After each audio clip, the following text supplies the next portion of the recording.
So welcome again on my YouTube channel Gate Arena. So today we will going to talk about the top skills that are being required to run your business and to get the job. If we talk about the top 10 skills that are being used by the companies, then these type of skills are the cognitive skills, self-efficacy, management skills, technology skills, and working with others.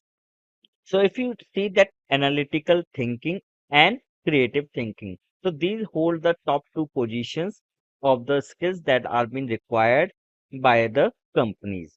Then we have got the flexibilities, motivational, and the lifelong learning. Whereas you will going to see that technological literacy is placed at the sixth position. That means you are technologically sound, but if you are not having the innovation skills to present that technical content to the company or the product to the company, then it is of no use because how good your product is, but if the company is not able to get the profit from the product, then it is of no use.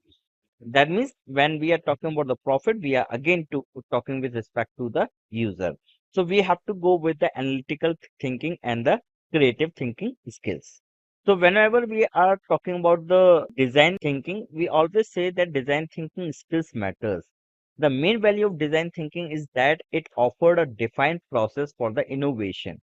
For example, while trial and error is a good way to test and experiment what works and what doesn't, but it's often time consuming. It is expensive and ultimately ineffective. On the other hand, if we make use of a design thinking skills, we can come up with the efficient way to develop a new innovative solution. If I talk about the in-demand skills, so you can see that number of job posting by the top industries for hiring the professional with the design skills are the professionals, scientific and technical service, followed by the finance and the insurance, and then manufacturing. So you can see that whatever the job you are seeing in the market, they want that you should have the creativity and the innovative approach.